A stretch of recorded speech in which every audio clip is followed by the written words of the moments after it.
wabarakatuh. Salam sehat untuk kita semua. Namo Buddhaya Rahayu. Rekan-rekan, Bapak, Ibu, Guru, pegawai, dan rekan-rekan guru penggerak SMA 1 Tabanan yang saya cintai dan saya banggakan, bahwa hari ini kita akan melaksanakan budaya positif dari rekan-rekan calon guru penggerak. Mudah-mudahan dengan budaya-budaya positif yang dicari dilaksanakan oleh rekan-rekan dari calon guru penggerak membawa mutu dan kualitas pembelajaran terutama di SMA Negeri 1 Tabanan menjadi lebih baik dan lebih bermutu. Terima kasih Pak. Selamat sore rekan-rekan guru SMA Negeri 1 Tabanan. Kami dari calon guru penggerak di SMA Negeri 1 Tabanan, kami berempat. Saya sendiri, Dewi Made Suganare, di sebelah kiri saya Pak Ipa, kemudian ada Bu Dewayu, dan lahir Pak Biswaya. Kami di sini berempat akan melaksanakan diseminasi tentang budaya positif. Nah, dalam diseminasi ini sebelum mulai kita akan membuat kesepakatan kelas terlebih dahulu, yaitu yang pertama mengawali dan mengakhiri tepat waktu. Terus yang kedua penggunaan handphone. Kalau ada handphone atau SMS bisa meninggalkan ruangan. Kalau sudah selesai bisa masuk kembali ke ruangan. Terus yang ketiga mengangkat tangan apabila ada hal-hal yang ingin ditanyakan. Dan yang keempat yaitu silakan membuat catatan-catatan untuk hal-hal yang dianggap penting. Baiklah, itu kesepakatan yang konsepkan. Apakah dari teman-teman guru SMA bisa berpengalaman ada tambahan lagi? Atau bisa disepakati? Baik, terima kasih. Kita lanjut ya. Jadi dalam diseminasi ini kami akan membawakan 7 materi. Yang pertama itu perubahan paradigma belajar. Kemudian yang kedua disiplin positif yang akan dibawakan oleh saya sendiri. Kemudian motivasi perilaku manusia. Kemudian kebutuhan dasar itu oleh Pak Epa. Kemudian presisi atau restitusi Ibu Dewayu. Dan yang 6 dan 7 keyakinan kelas dan segitiga restitusi akan dibawakan oleh Pak Andi Subardia. Nah, kita mulai dari yang pertama, yaitu perubahan paradigma belajar. Nah, untuk membangun budaya yang positif, sekolah perlu menyediakan lingkungan yang positif, aman, dan nyaman agar murid-murid mampu berpikir, bertindak, dan mencipta dengan merdeka, mandiri, dan bertanggung jawab. Hal-hal yang dilakukan untuk menciptakan suasana positif di lingkungan sekolah adalah berusaha untuk mengerti dan memahami karakter, bertoleransi, menjalin komunikasi dan kolaborasi yang aktif, serta menyediakan dan meningkatkan sarana dan prasarana sekolah agar terwujudnya suasana positif dan nyaman di sekolah. Nah, untuk dapat menunjukkan dan mengembangkan budaya positif di sekolah, kita perlu melakukan perubahan paradigma, yaitu perubahan dari teori stimulus respon ke pendekatan teori kontrol. Nah, sebelum ke teori kontrol, perlu kita pahami bersama bahwasanya ada beberapa miskonsepsi tentang kontrol. Lazimnya disiplin dikaitkan dengan kontrol. Dalam hal ini kontrol guru dalam menghadapi murid. Jadi paparan Dr. William Jesser dalam bukunya yaitu kontrol teori menyebutkan beberapa miskonsepsi tentang kontrol. Yaitu pertama, ilusi guru mengontrol murid. Nah, dalam hal ini sebenarnya murid tidak bisa dikontrol, tetapi kadang-kadang murid menginginkan dirinya untuk dikontrol oleh guru. Nah itu ada ilusi di sana. Kemudian yang kedua, ilusi bahwa semua perbuatan positif efektif dan bermanfaat. Nah dalam pendidikan karakter kita berikan perbuatan positif pada siswa. Nah ada kalanya perbuatan positif ini tidak bisa berlangsung secara lama dan siswa itu bisa melakukan penolakan terhadap perbuatan yang kita berikan, atau siswa bisa menjadi ketergantungan terhadap perbuatan yang kita berikan. Jadi itu pun tidak bisa efektif dan bermanfaat dalam jangka waktu yang lama. Kemudian yang ketiga, ilusi bahwa kritik dan membuat orang merasa bersalah dapat menguatkan karakter. Nah, kritik dan membuat orang merasa bersalah ini itu akan mengarah kepada individu yang gagal. Jadi siswa tetap akan merasa dirinya negatif seperti itu.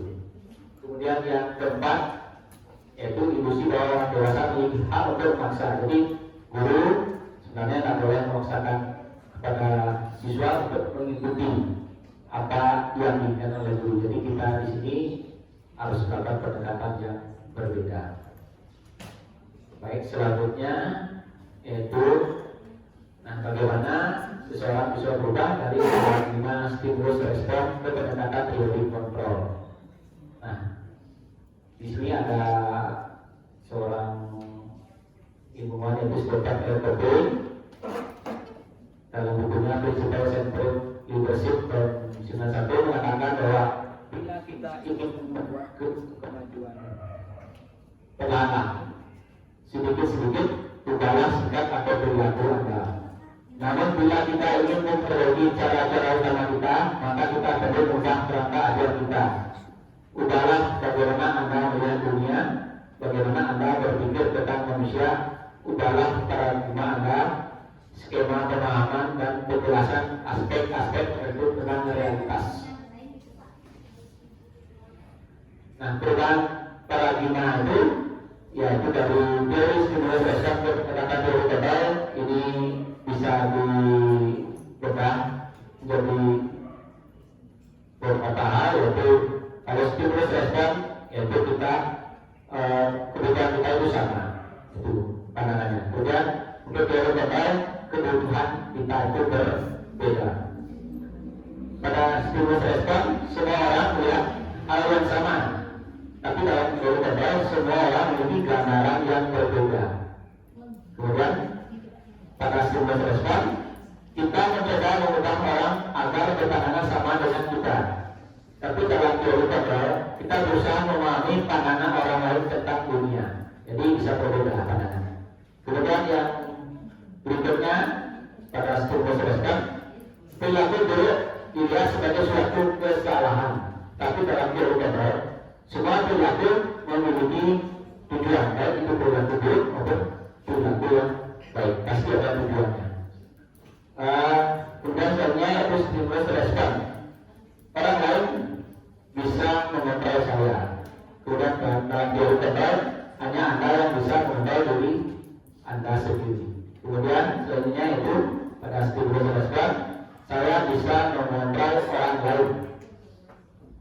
Pada teori kontrol Anda tidak bisa mengontrol orang lain. Kemudian selanjutnya itu pada stimulus respon berikutnya itu pemaksaan ada pada saat rujukan gagal. Tetapi pada teori kontrol itu harus ada kolaborasi dan konsensus menciptakan pilihan-pilihan baru. Kemudian yang terakhir pada stimulus respon model berpikir yaitu menang atau kalah. Tapi dalam teori kontrol model berpikirnya itu menang-menang kalah. Jadi seperti win-win solution. Jadi mencari solusi yang kedua-duanya menang. Kita berbicara tentang disiplin positif. Di mana ada kemerdekaan, disitulah ada disiplin yang kuat. Sumber disiplin itu bersifat self-disiplin, yaitu kita sendiri yang melakukan kita dengan sekeras-kerasnya, berarti itu sama saja. Sebab jikalau kita dikerjakan melakukan self-disiplin, wajiblah penguasa lain mendisiplinkan diri kita. Dan pertanyaan itulah harus ada di dalam suasana yang merdeka. Nah, dari sekarang kata kalimat tersebut itu diambil dari Kiaga Dewantara, itu dalam buku pemikiran konsepsi ketuhanan sikap anggota, itu buku cetakan kelima tahun 2013 halaman 470. Nah, disiplin tersebut yang dimaksud di sini adalah disiplin diri, yaitu disiplin yang memiliki motivasi internal. Disiplin diri dapat membuat seorang menggali potensinya menuju kepada sebuah tujuan, sesuatu yang dihargai dan bermakna. Dengan kata lain, disiplin diri juga mempelajari bagaimana cara kita mengontrol diri dan bagaimana menguasai diri untuk mengarahkan pada disiplin diri, baik itu disiplin kita sebagai guru, disiplin diri sebagai guru, maupun disiplin untuk siswa, itu disiplin diri siswa. Nah, nilai-nilai apa yang kita hargai? Kita akan jelaskan berikutnya nilai-nilai kebajikan universal. Nah, dalam guru merdeka ada nilai-nilai yang kita sasar. Nah, yang ini yang sering disebut dengan profil pelajar Pancasila. Jadi profil pelajar Pancasila itu ada mengandung nilai-nilai, yaitu yang pertama beriman, bertakwa kepada Tuhan Yang Maha Esa dan berakhlak mulia. Nah, itu yang kita sasar nilai-nilai kebajikannya. Kemudian ada nilai berkebinekaan global, kemudian ada nilai mandiri, kemudian ada nilai bergotong royong, kemudian ada nilai kreatif dan nilai bernalar kritis. Nah, demikian dari saya. Untuk sesi berikutnya akan dilanjutkan oleh Pak Eka. Terima kasih atas perhatian Bapak Ibu. Jika nanti ada pertanyaan mungkin setelah sesi presentasi berakhir. Terima kasih atas perhatiannya. Untuk selanjutnya waktu diberikan kepada Pak Eka untuk menyampaikan pemaparan. Oke, baik. Terima kasih Pak Dewo atas kesempatannya terkait dengan materi yang pertama sudah disampaikan oleh Pak Dewo, dan giliran saya Bapak Ibu untuk menyampaikan destinasi ini untuk membawakan materi yang kedua. Mohon izin sebenarnya saya membawakan materi tidak masuk menggurui, tetapi saya hanya menyampaikan melakukan penjelasan apa yang kami dapatkan dalam guru gerak. Baik, perkenalkan nama saya Ibu Siti Putri Eva Rusiana. Saya adalah CGP Angkatan 6, bertugas di SMA Negeri 1 Tabanan. Bagaimana Bapak Ibu, masih semangat? Masih semangat? Masih. Baik. Saya ada pertanyaan nih. Untuk sebelum ke materi, kira-kira Bapak Ibu ada yang tahu nggak? Ini maksud susunan kata ini apa? Ini tempat gambar. Kata apa yang muncul dari gambar ini? Kira-kira? Oke, baik. Ada di sini ada katakan yang tahu. Oke, Ibu Martina, pahami hatiku. Ada yang lain nggak? Oke, silakan Bu. Pahami cintaku. Pahami cintaku, pahami hatiku. Di bawah sini ada. Silakan Pak. Makan untuk hidup. Ada makan untuk hidup, ada pahami cintaku, ada pahami hatiku. Yang benar adalah pahami cintaku. Yang benar namun tadi siapa yang benar? Ajarnya bisa diputar dari di bawah. Oke, lagi satu ya. Seru. Nah ini gampang nih, ayo cepet-cepetan. Siapa yang tahu? Ayo katakan. Silakan Bu, Restu. Ini apa? Isu miring. Hadiahnya nanti saya traktir. Oke, baik. Karena waktu, Bapak Ibu, mohon izin untuk saya memaparkan materi berikutnya yang saya dapatkan. Itu ada 2 materi. Dalam aksi nyata budaya positif model 1.1 ini saya ditugaskan untuk mendiseminasikan beberapa materi, yaitu 2 materi. Yang pertama adalah motivasi perilaku manusia dan kebutuhan dasar manusia. Di dalam materi ini akan ada beberapa interaksi nanti akan saya lakukan kepada Bapak Ibu. Mudah-mudahan Bapak Ibu bisa menyimak sampai akhir dan berpartisipasi dengan aktif. Tujuan seminar, diskusi yang kami lakukan, itu yang pertama adalah Bapak Ibu dapat memahami motivasi perilaku manusia dalam kehidupan sehari-hari di kelas dan di sekolah. Yang kedua, peserta dapat menjelaskan kebutuhan dasar yang menjadi motif dari tindakan manusia, baik guru dan para guru. Apa sih yang memotivasi kita berperilaku? Yang ketiga, peserta dapat menganalisis dampak tidak terpenuhinya kebutuhan dasar. Kemudian, yang terakhir, peserta dapat mengidentifikasi peran dan sekolah guru dalam upayanya menciptakan lingkungan belajar dan pemenuhan kebutuhan anak yang beragam. Nah, materi yang pertama yang saya akan sampaikan adalah terkait dengan motivasi perilaku manusia. Ada pertanyaan Bapak Ibu. Mari kita tanyakan ke diri kita sendiri. Bagaimana kita berperilaku? Mengapa kita melakukan segala sesuatu? Apakah kita melakukan sesuatu karena ada dorongan dari lingkungan? Atau ada dorongan yang lain? Terkadang kita melakukan sesuatu karena kita menghindari rasa sakit atau ketidaknyamanan. Terkadang kita juga melakukan sesuatu untuk mendapatkan apa yang kita mau. Nah, selanjutnya ada pertanyaan nih yang harus Bapak Ibu jawab satu kata saja. Nah, bagaimana menurut Bapak Ibu? Pernahkah Bapak Ibu melakukan sesuatu untuk dapat senyuman dari orang lain? Untuk mendapatkan hadiah? Untuk mendapatkan uang? Nah, atau mendapatkan yang lain? Saya minta Bapak Ibu menyatakan satu kata motivasi Bapak Ibu melakukan sesuatu di kelas atau di sekolah. Satu kata saja. Apa kira-kira alasan Bapak Ibu melakukan sesuatu di kelas atau di sekolah? Apa yang menjadi motivasi Bapak Ibu melakukan sesuatu di kelas atau di sekolah? Silakan berikan. Perhatian belajar, konsen. Satu kata.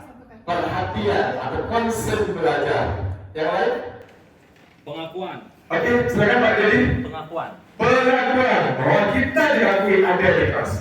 Silakan, ada yang lain Bapak Ibu? Silakan Bu Yenti. Cinta. Kita melakukan sesuatu karena cinta. Tidak semata-mata kita melakukan sesuatu karena uang atau reward atau punishment. Ya, baik, kita lanjutkan untuk menjawab pertanyaan tadi dan jawaban Bapak Ibu. Maka dalam Diana Dosen, teorinya Diana Dosen dalam bukunya Aristotle School Discipline menyatakan ada 3 motivasi perilaku manusia yang membuat motivasi yang memiliki motivasi untuk melakukan sesuatu. 1. Untuk menghindari ketidaknyamanan atau hukuman. Adanya reward. Siswa juga melakukan sesuatu karena menghindari hukuman. Kedua, untuk mendapatkan imbalan dan penghargaan dari orang lain. Ya, kita juga melakukan sesuatu karena kadang-kadang untuk mendapatkan penghargaan atau imbalan. Yang ketiga, untuk menjadi orang yang mereka inginkan dan menghargai diri sendiri dengan nilai-nilai yang mereka percaya. Nah, di antara 3 teori ini, manakah nanti yang lebih relevan yang kita gunakan di dalam kelas sebagai guru ataupun kita melihat motivasi siswa di dalam kelas? Nah, apa yang dimaksud dengan menghindari ketidaknyamanan atau hukuman? Ini Bapak Ibu. Untuk menghindari ketidaknyamanan atau hukuman, motivasi ini adalah tingkat rendah dari motivasi perilaku manusia. Biasanya, orang yang motivasi perilakunya untuk menghindari hukuman atau ketidaknyamanan akan bertanya, apa yang akan terjadi bila saya tidak melakukannya? Sebenarnya mereka sudah menghindari permasalahan yang mungkin muncul dan berpengaruh pada mereka secara fisik, psikologis maupun tidak terpenuhinya kebutuhan mereka. Bila mereka tidak melakukan tindakan tersebut, motivasi ini bersifat eksternal atau di luar dari diri kesadaran manusia. Kemudian, apakah yang dimaksud dengan motivasi mendapatkan imbalan atau penghargaan dari orang lain? Motivasi kedua ini adalah motivasi perilaku manusia setingkat di atas motivasi yang pertama. Di sini orang berperilaku untuk mendapatkan imbalan atau penghargaan dari orang lain. Orang dengan motivasi ini akan bertanya, apa yang akan saya dapatkan apabila saya melakukannya? Mereka melakukan sebuah tindakan untuk mendapatkan pujian dari orang lain. Menurut mereka penting dan mereka letakkan dalam dunia berkualitas mereka. Mereka juga melakukan sesuatu untuk mendapatkan hadiah, pengakuan, dan imbalan. Motivasi ini juga termasuk motivasi eksternal, berasal dari luar diri manusia. Motivasi yang ketiga, tadi ada warna biru, ada warna hijau, dan warna ungu. Nanti ada pertanyaan, motivasi yang warna mana nih yang paling tepat kita gunakan di dalam pribadi kita sebagai manusia? Ini adalah motivasi yang ketiga. Orang yang motivasi ini yaitu menjadi orang yang mereka inginkan dan menghargai diri sendiri dengan nilai-nilai yang mereka percaya. Ini adalah motivasi yang diharapkan oleh pendidikan Bapak Ibu zaman sekarang. Siswa menginginkan dan menghargai diri sendiri dan nilai-nilai yang mereka percaya. Kemudian mereka melakukan sesuatu karena nilai-nilai yang mereka yakini dan hargai. Dan mereka melakukan karena mereka ingin menjadi orang yang melakukan nilai-nilai mereka yang yakini tersebut. Bukan karena reward atau punishment, tapi dari kesadaran diri anak-anak kita sendiri maupun kita sebagai guru. Nah, ada pertanyaan nih. Sebagai seorang guru, saat Anda hadir mengajar di kelas tepat waktu, kira-kira motivasi apakah yang mendasari tindakan Anda di kelas sehingga Anda mengajar tepat waktu di kelas? Ada yang mau menjawab? Tanggung jawab. Oke, untuk Kurnia? Tanggung jawab. Tanggung jawab. 13 dulu dong. Iya, oke, baik. Ada lagi? Silakan Bayu. Sebagai seorang guru memberi tauladan. Oke, baik. Luar biasa. Tauladan. Ya, baik Bapak Ibu. Sebagai guru, nah untuk hadir dalam kelas tertentu banyak motivasi. Yang penting di antara ketiga warna tadi, biru, hijau, dan ungu, gunakanlah warna ungu. Oke, luar biasa. Dan strategi apa yang selama ini Anda terapkan untuk menanamkan disiplin positif pada murid Anda? Bagaimana hasil dan perilaku murid-murid Anda? Kira-kira strategi apa yang Bapak Ibu gunakan di dalam mengajar di kelas, menanamkan budaya positif, taat aturan, tepat waktu, disiplin, tanggung jawab, dan sebagainya? Ada nggak strategi yang Bapak Ibu gunakan? Oh, gunakan, silakan. Membuat kesepakatan awal di kelas bersangkutan. Oke, luar biasa. Membuat kesepakatan awal kelas sebelum memulai pembelajaran, kontrak kerja, gitu ya. Baik, terima kasih. Luar biasa. Mungkin diingatkan waktu saya. Nah, apa yang Bapak Ibu pikirkan tentang gambar ini? Kira-kira hukuman. Ada lagi? Bangku ini, gambar ini menunjukkan tentang disiplin. Oke, hukuman. Nanti kita bahas apa sih maksud gambar ini, gitu ya. Oke, baik. Ini apakah ini masih relevan ketika orang bolos atau siswa kita bolos akan diberikan hukuman seperti ini? Tidak, saat ini tidak. Tentu saat ini tidak. Oke, baik. Orang yang melompat saja, orang yang bolos akan tidak relevan saat ini diberikan hukuman. Nanti akan dibahas oleh teman saya apa itu hukuman, apa itu sanksi, apa itu restitusi. Nanti akan dibahas di penyaji berikutnya. Baik. Nah, dalam akhir modul ini ternyata motivasi perilaku manusia itu ada kaitannya dengan konsep hukuman, penghargaan, dan pendekatan restitusi. Karena perilaku manusia menentukan tindakan berikutnya. Nah, restitusi ini apa? Disimpan dulu, karena penyaji berikutnya nanti akan punya tugas. Nah, ini sedikit sharing apa yang sudah saya lakukan di kelas terkait dengan bagaimana saya memotivasi diri dalam menciptakan budaya positif di kelas atau di sekolah. Nah, bagaimana kita menuntun, menghambat para murid dengan metode pembelajaran bervariasi dan inovatif di dalam kelas. Kemudian, nah bagaimana kita melatih kepemimpinan para siswa kita di kelas, menguasai materi, public speaking, dan lain sebagainya. Oke, nah ini adalah salah satu pembelajaran konsep yang menghambat pada siswa dengan konsep ramah siswa. Kita jadikan kelas itu sebagai tempat yang menggembirakan, sebagai tempat yang menyenangkan para siswa untuk belajar. Nah, setelah kita lakukan ini di awal atau persepsi, kita bisa lanjut ke pemberian materi berikutnya. Ini adalah sebuah permainan. Nah, ini yang kena nih. Nah, ketika dia kena, dia kalah, jadi dia akan merefleksi pembelajaran sebelumnya di kelas sehingga masih menekan materi yang kita berikan sebelumnya, sebelum ke materi selanjutnya.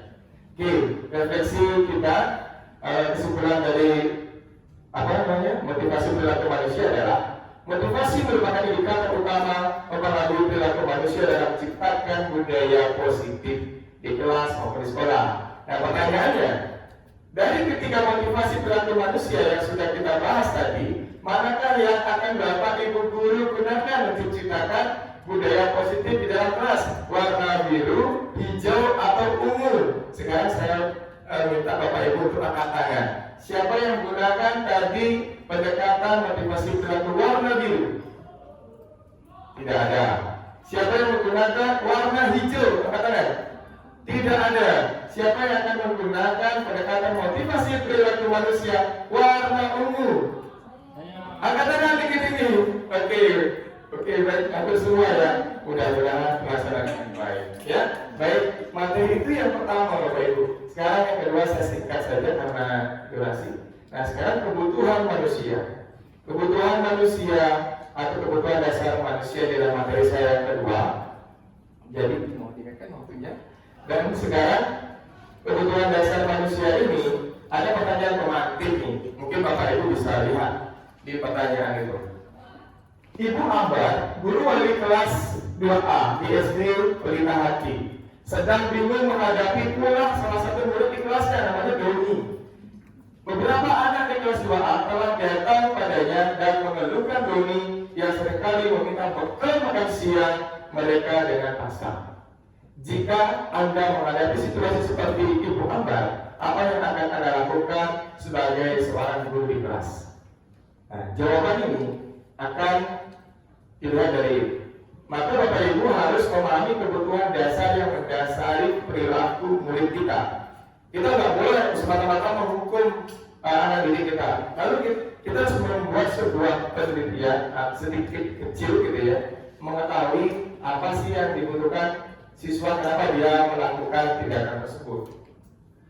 Nah, Ki Hajar Dewantara dalam teorinya kita ambil contoh perbandingan dengan hidup tumbuh-tumbuhan seorang petani. Dalam aktivitasnya sama kewajibannya dengan seorang pendidik yang menanam padi, misalnya hanya dapat menuntut tumbuhnya padi, ia dapat memperbaiki kondisi tanah, memelihara tanaman padi, memberi pupuk, air, dan lain sebagainya. Berarti kita harus tahu dan kita harus dekat kepada anak yang kita ajar. Baik, nah ini ada pendapat Pak ahli baik. Dr. William Gilson dalam choice teorinya, yaitu 5 kebutuhan dasar manusia. Ternyata setiap manusia memiliki 5 kebutuhan dasar dalam hidupnya. Yang pertama, kebutuhan untuk bertahan hidup atau survival. Yang kedua, kebutuhan kasih sayang dan rasa diterima, love and belonging. Yang ketiga, ada kebutuhan kebebasan, freedom. Yang keempat ada kesenangan, fun, dan yang kelima ada penguasaan atau power. Ya. Nah, ketika seorang murid melakukan suatu perbuatan yang bertentangan dengan nilai-nilai kebajikan atau nilai kebaikan atau melanggar peraturan, hal itu sebenarnya dikarenakan karena mereka gagal memenuhi kebutuhan dasarnya. Karena setiap siswa memiliki kebutuhan dasar masing-masing. Ini kebutuhan dasar survival. Misalnya kesehatan, rumah, makanan. Kebutuhan biologis termasuk nggak? Kebutuhan untuk bertahan hidup termasuk. Ya, oke, baik. Kedua, kebutuhan kasih sayang dan rasa terima, kebutuhan untuk diterima di dalam pergaulannya, di dalam kelompoknya, di dalam organisasi, di dalam kegiatan tertentu yang melibatkan banyak orang. Kemudian, nah ini salah satu gambar kebutuhan kasih sayang yang diterima untuk kebutuhan untuk diterima untuk para siswa. Ya, ada kebutuhan penguasaan, kebutuhan melakukan atas kemampuan. Bagaimana seorang anak ingin diakui karena mereka mampu, apakah dia cerdas secara emosional, cerdas akademis maupun non akademis. Saya lanjutkan, Ini kebutuhan penguasaan. Yang dimaksud dengan kebutuhan penguasaan adalah kebutuhan penguasaan atas kemampuannya. Jika ada siswa ingin mempresentasikan dirinya, ingin mendapatkan pengakuan di dalam kelas, di depan kelas, dan tetap kita harus menuntut mereka agar memberikan ruang untuk mengekspresikan dirinya di depan kelas.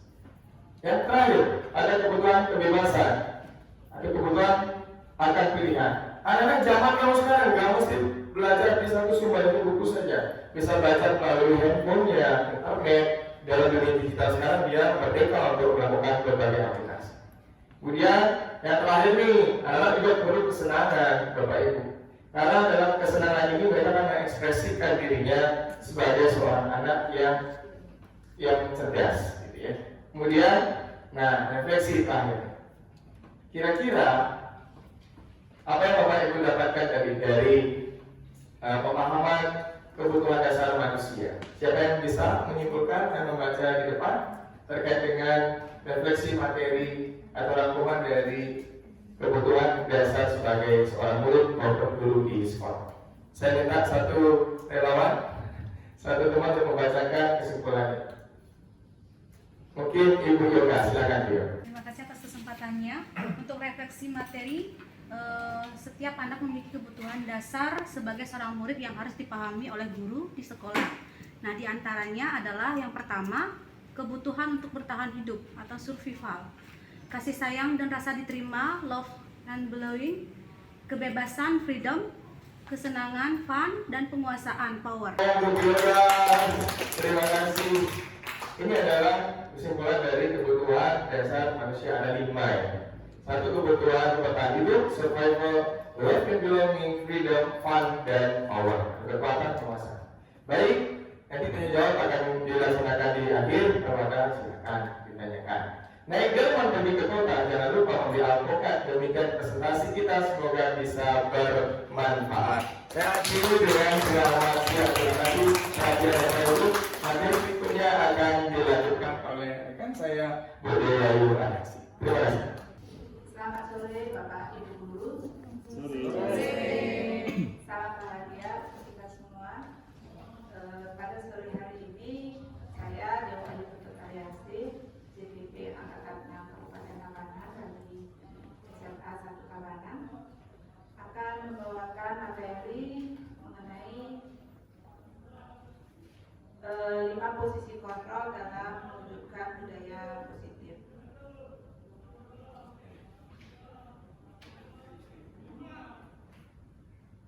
Pendahuluan, disiplin adalah suatu kondisi yang terbentuk melalui serangkaian tindakan yang menunjukkan nilai-nilai kepatuhan dan ketaatan. Salah satu nilai karakter tersebut selalu kita tanamkan di sekolah, dengan harapan dapat menciptakan iklim belajar yang kondusif.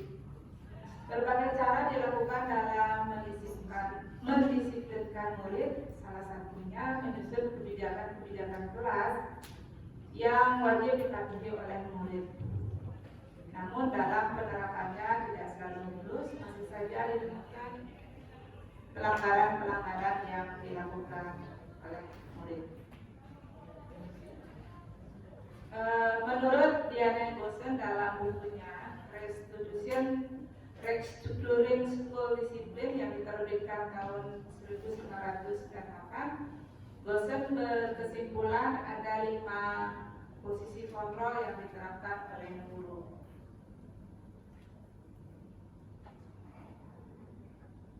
Posisi kontrol yang pertama adalah penghukum. Posisi kedua adalah membuat rasa bersalah. Kemudian posisi yang ketiga adalah teman. Kemudian posisi yang keempat adalah pemantau. Kemudian posisi yang kelima adalah manajer. Baik, Bapak Ibu guru hebat, saya tidak bermaksud untuk menggurui Bapak Ibu. Saya hanya mengimbaskan materi yang saya dapatkan di program guru penggerak, di mana dalam materi 1 Mudah-mudahan bermanfaat. Baik, posisi penghukum. Posisi penghukum ini beranggapan bahwa hukuman mempercepat penyelesaian masalah tanpa memikirkan dampak buruk yang ditimbulkan kepada murid. Ciri-ciri posisi penghukum yang diterapkan oleh guru, gitu ya. Satu, biasanya kalimat yang diucapkan menunjukkan posisi diri penghukum.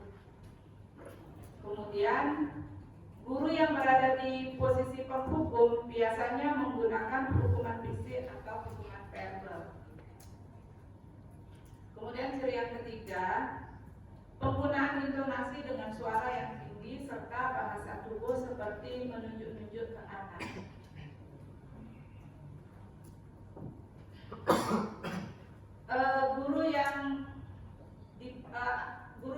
Guru itu biasanya berbuat seperti ini, menghardik, menunjuk, menyakiti, bahkan menyindir. Biasanya kata-katanya adalah kalau kamu tidak melakukannya, saya akan. Begitu. Kemudian hasil dari posisi penghukum biasanya anak-anak itu memberontak, mendendam, dan menyalahkan orang lain.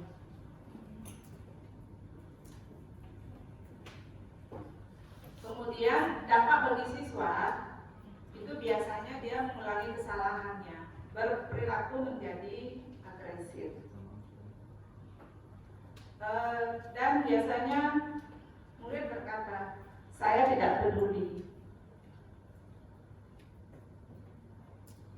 Kemudian posisi yang kedua yaitu pembuat rasa bersalah. Ciri-cirinya adalah guru bersuara lebih lembut, suka berceramah, dan mengeluarkan kata-kata yang mengaduk-aduk perasaan, sehingga murid merasa bersalah.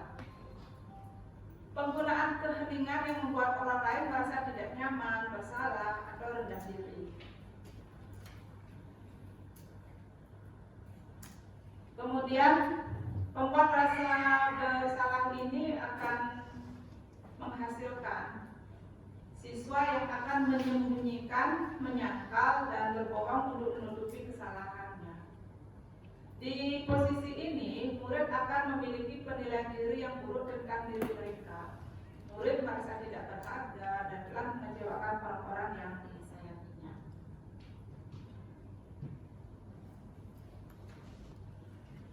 Membuat rasa bersalah itu dampaknya bagi murid itu biasanya rendah diri, merasa gagal dan tidak berharga. Dan Bapak Ibu guru hebat, biasanya pembuat rasa bersalah ini akibat kepada murid itu akibatnya lebih parah daripada pemberi hukuman. Kalau pemberi hukuman, muridnya biasanya menentang. Tetapi kalau pembuat rasa bersalah, muridnya itu akan sangat merasa tertekan. Gitu. Itu lebih parah. Lanjut. Kemudian posisi teman. Ciri guru yang mengambil posisi sebagai teman adalah mengambil posisi sebagai orang yang dekat dengan anak-anak. Ia menjalin hubungan pertemanan dengan humor dalam mempengaruhi siswa. Tutur katanya ramah, kadang bercanda dan sok kenal sok dekat. SKSD, gitu ya. Kemudian akibat posisi teman ini ada dua, ada posisi positif dan ada posisi negatif. Ya, ada akibat positif dan akibat negatifnya. Akibat positif di sini biasanya hubungan baik yang terjalin antara guru dan murid. Negatifnya adalah akan muncul rasa ketergantungan murid terhadap guru. Di samping itu guru akan merasa dikecewakan. Di samping itu murid akan merasa dikecewakan apabila suatu saat guru tidak dapat membantunya. Hal lain yang dapat ditimbulkan yakni murid akan berlaku baik hanya kepada guru tertentu dan akan berlaku semaunya jika bersama guru yang lain.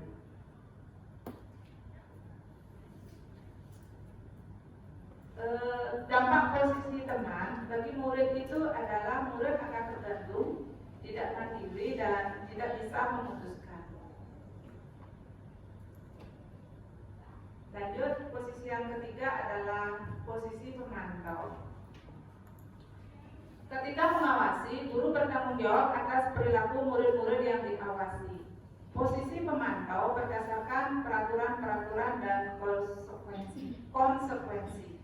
Dengan menggunakan sanksi atau konsekuensi, guru dapat memisahkan hubungan pribadi dengan murid. Ciri-ciri posisi pemantau, seorang pemantau sangat mengandalkan perhitungan, catatan dan data yang dapat digunakan sebagai bukti atas perilaku seseorang. Biasanya itu terdapat buku catatan pelanggaran siswa.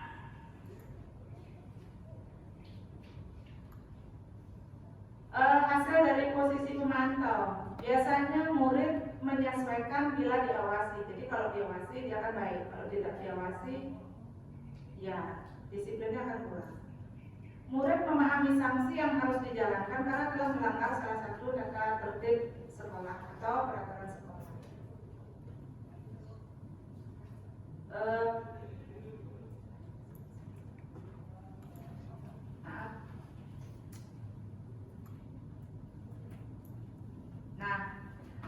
Dampak bagi murid posisi pemantau ini adalah menitik beratkan pada dampak pada dirinya sendiri, mendapatkan hadiah atau mendapatkan hukuman.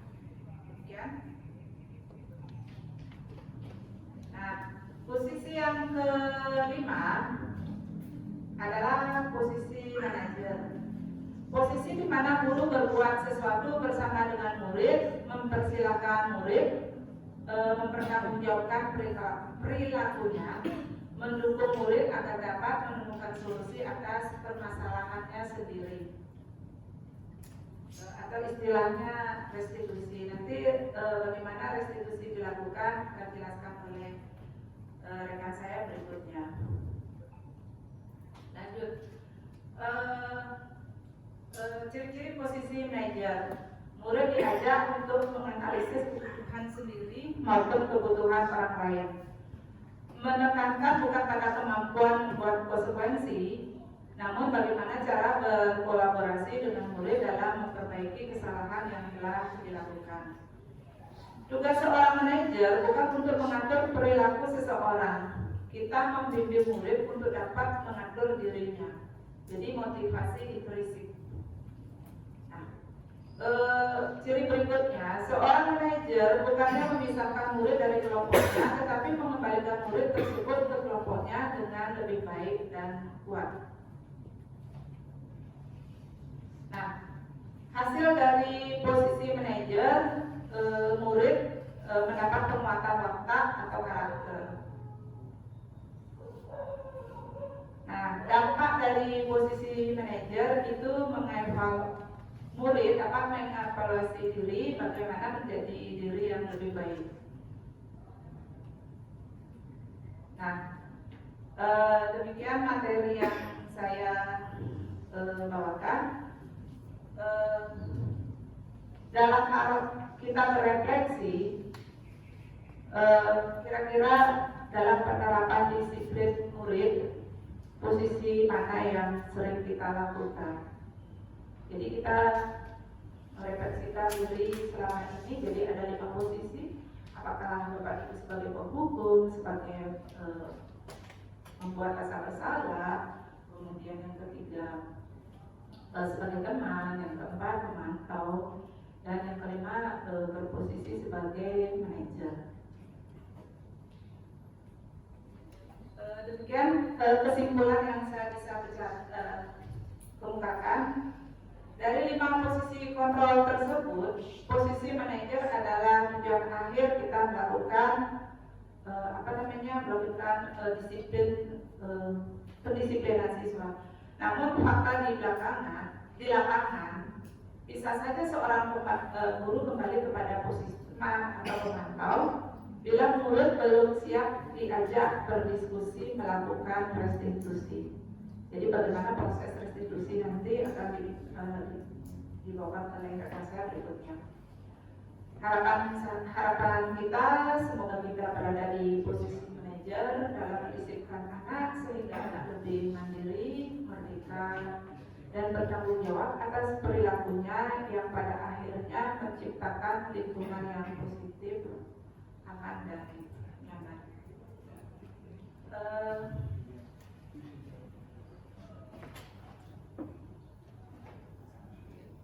Demikian materi tentang 5 posisi kontrol yang saya bawakan.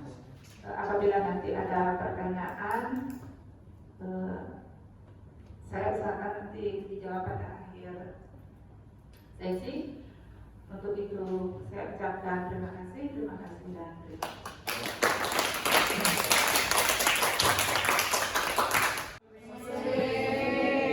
Ya, saya adalah pembawa materi yang terakhir dari semua rangkaian materi yang didapat di modul 1.4 itu budaya positif. Sekarang saya akan membawakan materi tentang keyakinan kelas.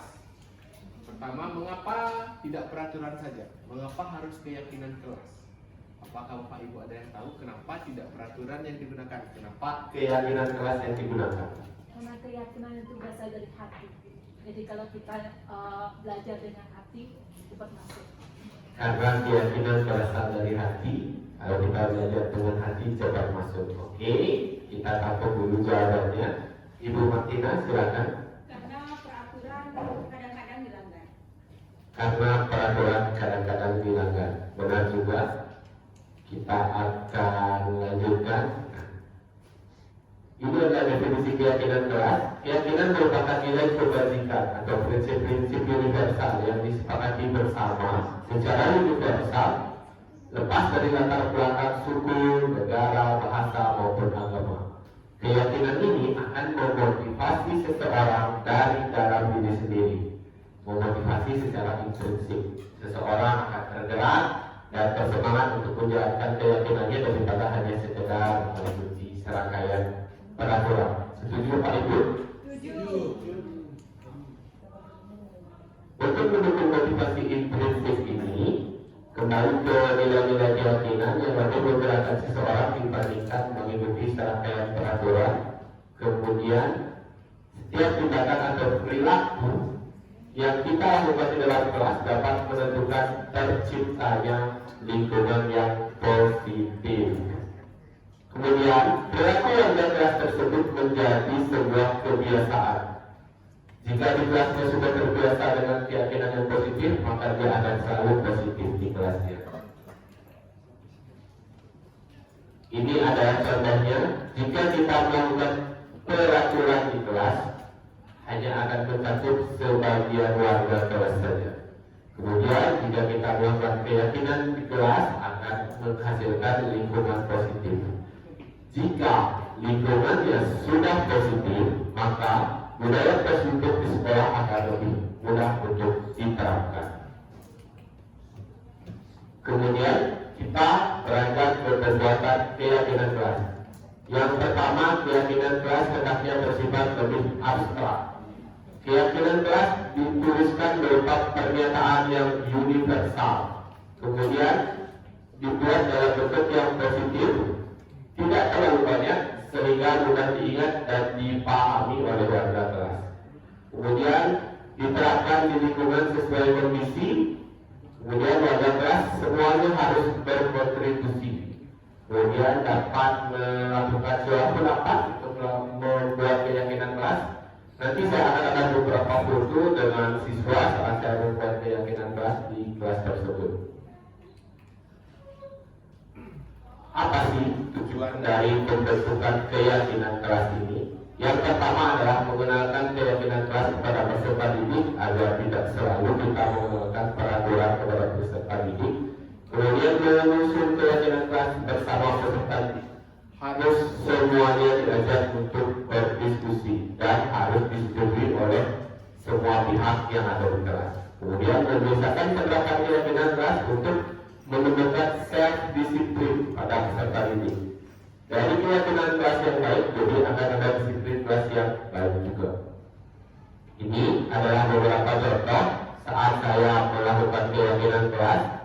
Jadi saya membuat keyakinan kelas di kelas 12 dan di kelas 10 juga berupa tempelan dengan post-it, ditempel semuanya, dan kemudian saya lanjut diskusi dengan semua anak. Jika ada yang disetujui, saya akan berikan tanda centang.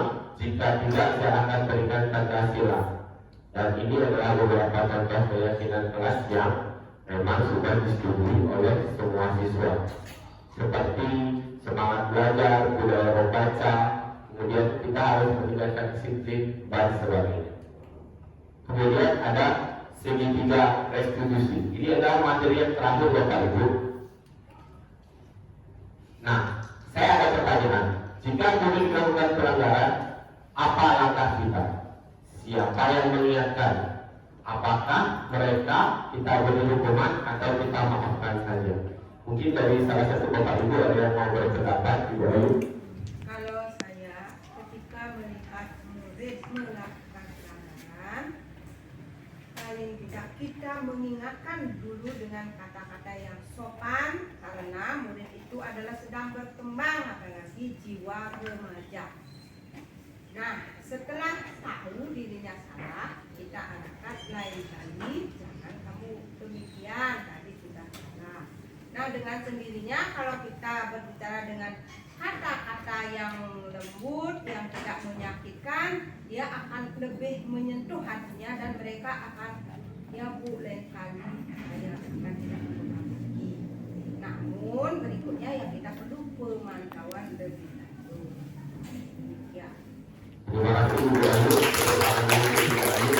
Nah, materi saya sudah dijelaskan sama Ibu Ayu.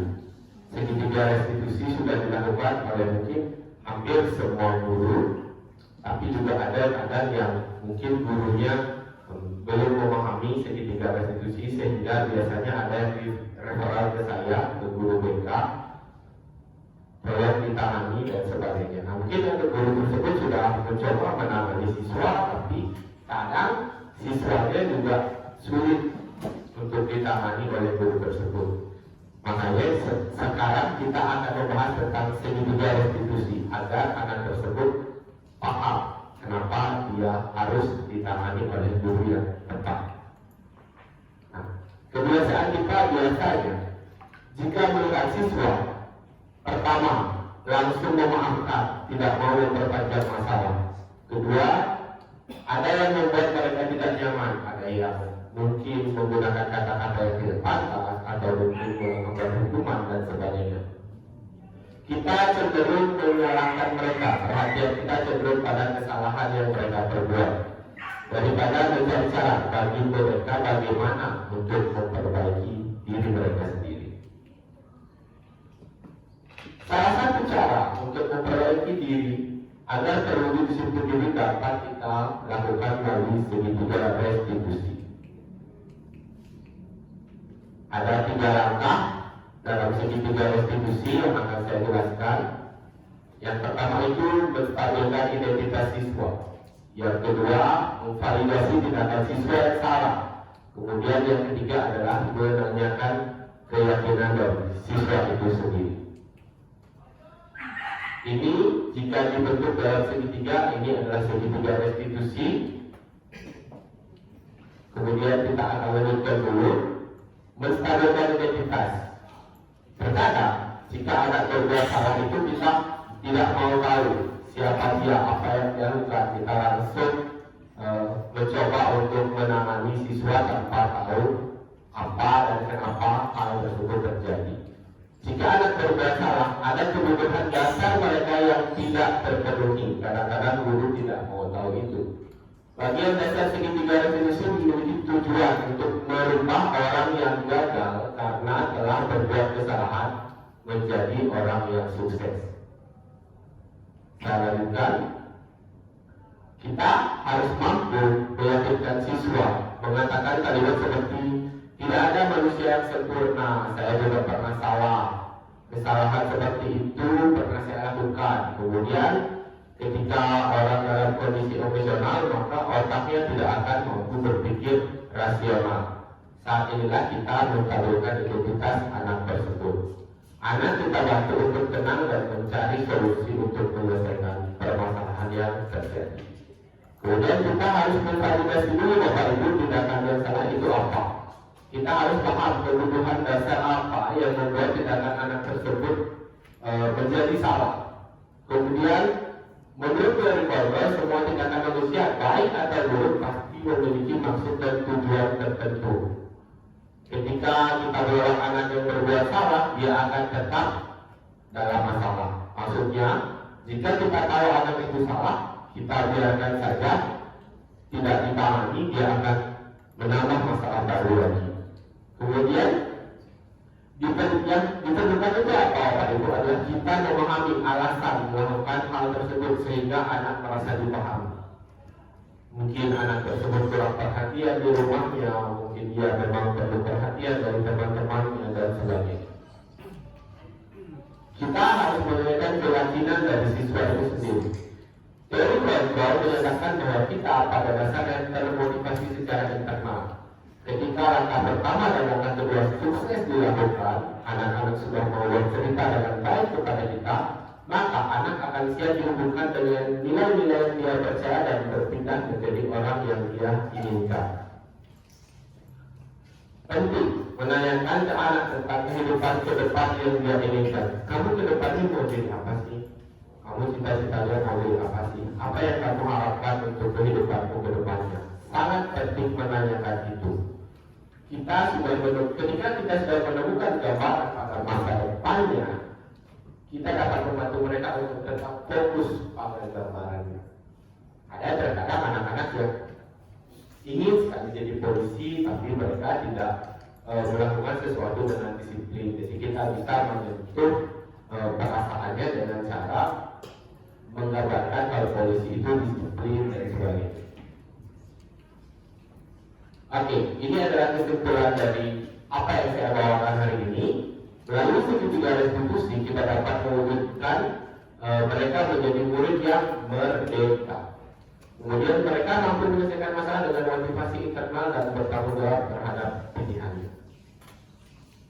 Sekian yang saya ada Pak Ibu. Sekarang kita akan ke sesi tanya jawab. Bagi Bapak Ibu yang ingin bertanya akan dipersilahkan. Kemudian nanti silakan bertanya dan kami berempat akan berusaha untuk menjawab. Kita sama-sama belajar, jadi nanti kita akan menjawab sesuai dengan kemampuan yang kami miliki. Terima kasih.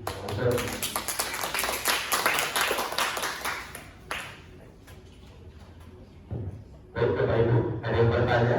Silakan dari Ibu Yenti. Terima kasih kesempatannya. Perkenalkan, nama saya Ibu Yenti Antasari. Izin untuk bertanya. Yang pertama pada Pak Rio Swiker tadi Bapak mengatakan tentang sarana-prasarana untuk membangun budaya positif. Mungkin mohon penjelasannya sarana-prasarana yang bagaimana yang bisa membangun budaya positif. Kemudian dan berikan alasannya nih kenapa sarana-prasarana itu yang harus dibangun. Kemudian pertanyaan untuk Pak Eva,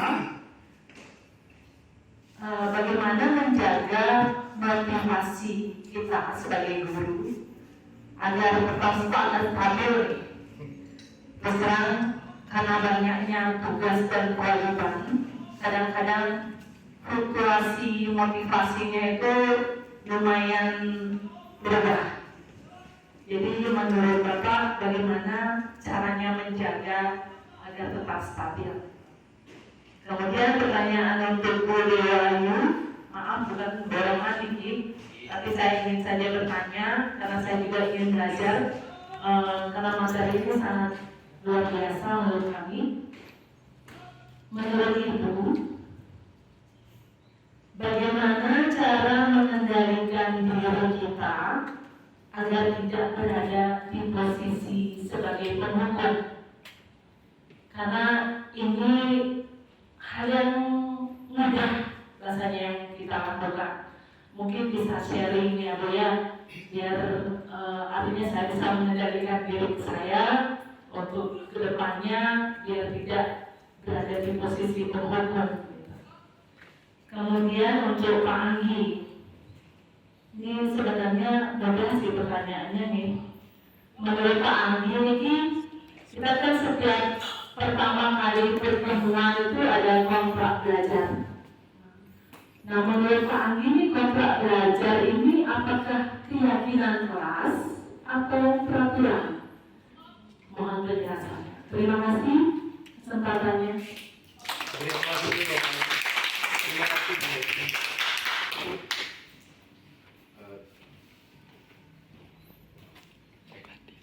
Terima kasih Bu Yeti, mungkin langsung dijawab saja oleh Pak Dewo Srike yang pertama. Baik, terima kasih Ibu Yeti atas tadi pertanyaan yang bagus. Jadi menanyakan mengapa sarana prasarana bisa menimbulkan budaya yang positif ya. Jadi salah satu faktor pendukung terciptanya budaya positif adanya sarana prasarana yang bisa menyalurkan dari minat dan bakat siswa tersebut. Jika sarana prasarana itu tidak ada, kadang-kadang siswa bisa melakukan hal-hal yang ke arah negatif, jadi budaya positifnya tidak ada. Nah, jika akan menyediakan sarana prasarana, misalnya anak minatnya musik, misalnya kita menyediakan sarana prasarana musik, ada gitar, ada drum misalnya, jadi bakat untuk bermusiknya tersalurkan. Jadi kalau tidak ada sarana prasarana bisa aja memukul bangku, memukul papan, nah itu bisa merusak. Jadi salah satu faktornya itu ya sarana prasarana tersedia dan itu bisa mengarahkan ke terciptanya budaya positif. Mungkin itu contoh kecil. Jadi mudah-mudahan bisa dipahami oleh Bu Yeti. Terima kasih. Lanjut ke Pak Eva langsung nih. Oke, terima dulu dong Pak Dewo. Semangat dulu ya. Saya pasti semangatnya dulu. Kalau saya katakan nanti semesta, ya yes we can. Ya. Semesta. Yes we can. Sekali lagi dengan semangat dan keras. Semesta. Yes we can. Terima kasih Bapak Ibu. Baik, saya mencoba menjawab pertanyaan dari Ibu Yeti yang ditujukan kepada saya terkait dengan bagaimana kita melaksanakan budaya positif di dalam motivasi perilaku manusia. Di dalam poin ini, pertanyaan yang muncul tadi adalah bagaimana cara menjaga kestabilan kita sebagai guru dalam terciptanya motivasi perilaku kita di kelas. Untuk menjaga stabilitas kita di dalam kelas, itu Bapak Ibu, pertama tentunya kita akan harus menstabilkan diri kita dulu. Kita mempersiapkan diri kita sebelum kita mengajar di kelas. Dengan apa? Tentunya dengan pendekatan-pendekatan seperti yang saya sampaikan tadi. Mungkin saya akan perlihatkan kembali motivasi apa yang kita harus miliki. Ketika kita masuk ke kelas, motivasi secara personal kita menjadi guru, menghilangkan dulu, menghindari dulu ketidaknyamanan atau hukuman yang mungkin bisa didapatkan jika kita tidak masuk ke kelas. Hilangkan pikiran itu dulu. Yang kedua, hilangkan pikiran untuk mendapatkan imbalan dulu. Kita ke kelas mengajar tidak hanya untuk mendapatkan imbalan, tetapi gunakanlah pendekatan motivasi yang ketiga oleh Diane dosen, yaitu untuk menjadi orang yang anak-anak inginkan dan menghargai diri sendiri dengan nilai-nilai yang dipercaya, dengan kemampuan kita, dengan konsep memberi.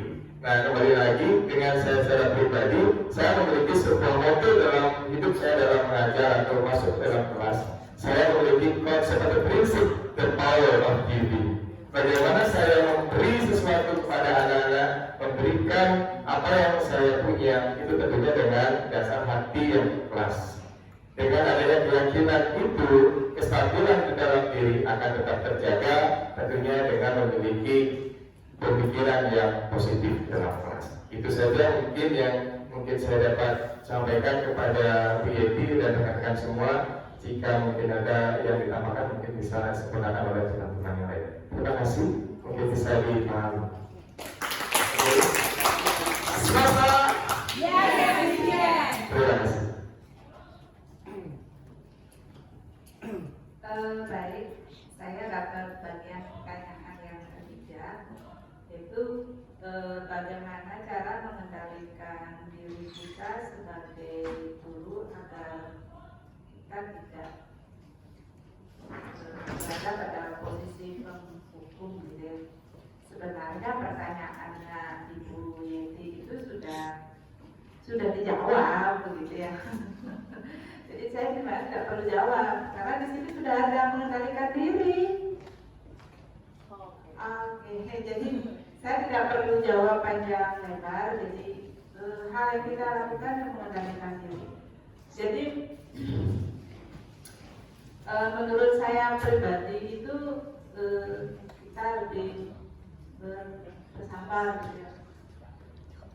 Lebih sabar, memposisikan diri sebagai konsepnya Ki Hajar Dewantara, bagaimana kita menghamba kepada siswa, gitu ya.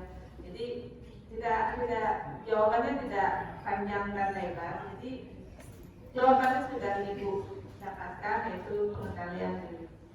Demikian, mudah-mudahan Ibu Yeti ini Ibu keren gitu ya. Terima kasih.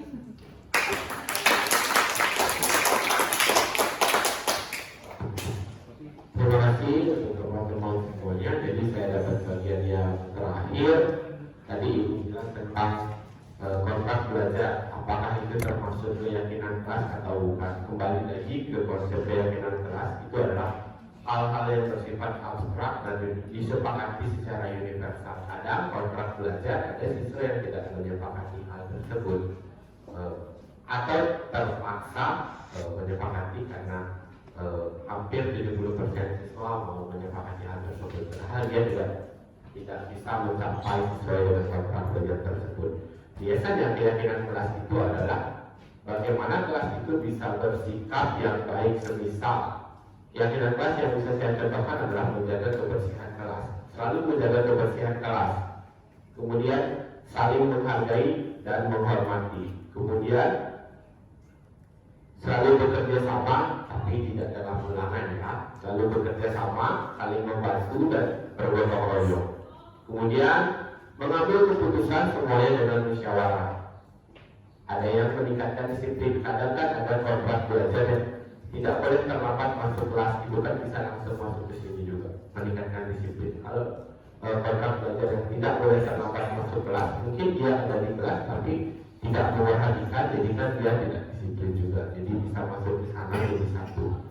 Kemudian membudayakan membaca, apapun yang diberikan oleh guru, pengumuman itu harus dibudayakan membaca agar tidak ada pertanyaan-pertanyaan yang berbelit-belit dari siswa. Kemudian semangat belajar harus ditingkatkan. Itu bahkan pernyataan abstrak yang bisa disepakati dan bisa disampaikan oleh seluruh siswa dalam kelas tersebut. Jika kontrak belajar kadang ada beberapa siswa yang kami juga sedang mempelajari pembelajaran berdiferensiasi, karena ada beberapa siswa yang tidak bisa mencapai apa yang disepakati dalam kontrak belajar tersebut karena mungkin mereka memiliki perbedaan yang harus dicocokkan dengan kegiatan pembelajaran berdiferensiasi. Begitu. Jika memang ada yang perlu ditanyakan lagi, ya persilakan kepada teman-teman, mungkin 2 pertanyaan lagi atau mungkin dari Pak Dewa, silakan jika ada tambahan. Terima kasih Pak Andi. Untuk pertanyaannya Bu Yeti, saya ingin menambahkan memang benar bagaimana caranya kita memposisikan diri adalah melakukan hukuman. Jadi ya, memang benar yang pertama itu adalah kita harus melakukan pengendalian diri. Nah, di samping pengendalian diri, kita harus pahami dulu ada seperti yang saya jelaskan tadi, ada teori kontrol. Itu perilaku pasti memiliki tujuan, baik itu perilaku positif maupun perilaku negatif. Nah, sebagai guru memang kita harus menuntut anak mencapai kodratnya. Jadi kodratnya itu kodrat, ada kodrat ayat, kodrat jam, seperti itu. Jadi kita sikapnya menuntut anak. Jadi kita melihat bagaimana itu apa yang mendasari. Ya, dasar dari pelaku itu karena ada kebutuhan manusia. Apakah siswa itu merasa perlu untuk bebas, atau merasa perlu untuk bersenang-senang, atau merasa perlu untuk dicintai dan sebagainya. Ya, kita lihat dulu kebutuhan apa yang mendasari perilaku yang muncul itu. Jadi kita tidak harus menjadi bentuk terlebih dahulu. Jadi agar kita bisa menjadi guru yang tidak bersifat bentuk, ya memang kita harus mencari tahu terlebih dahulu kebutuhan dasar yang ingin dipenuhi oleh siswa tersebut, sehingga dari kebutuhan dasar itu kita bisa melakukan atau mencari solusi apa yang terbaik, sehingga perilaku yang menyimpang dari siswa itu tidak muncul lagi dan berubah menjadi perilaku yang baik, sehingga kita tidak selalu menjadi guru hukum. Jadi kita tetap menjalankan fungsi kita sebagai titik, yaitu menuntut siswa ke arah yang lebih baik sesuai dengan potensinya. Jadi kita tidak langsung harus mencat, oh ini anaknya begini, anaknya tidak. Itu pandangan kita mungkin selama ini keliru. Mari kita perbaiki bersama-sama. Kita cari kebutuhan dasar apa yang mendasari. Kita tidak selalu harus jadi guru yang bersifat pemukul seperti itu. Ini mungkin itu tambahan dari saya, mudah-mudahan dari UIT atau teman-teman yang lain bisa memahami apa yang jawab dari untuk di sini bukan yang guru, hanya sekedar sharing saja. Terima kasih.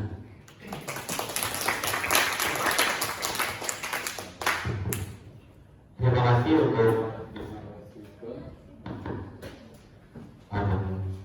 ada lagi teman-teman yang mungkin ingin bertanya. Cukup ya Pak Dedia. Terima kasih sekali teman-teman semuanya sudah meluangkan waktu untuk ikut dalam diskusi ini, kemudian juga sudah ikut dalam pembahasan materi yang kami lakukan. Semoga ini berguna, bermanfaat untuk teman-teman semuanya. Mohon maaf jika memang kami berempat masih ada yang salah-salah. Kami tetap belajar, kita sama-sama belajar. Nanti kita akan sama-sama memperbaiki diri, membuat diri kita jadi lebih baik untuk sekolah kita jadi lebih baik lagi. Untuk saat ini kegiatan sudah diakhiri dan saya akan tutup dengan para Santi. Om Santi Santi Santi Om.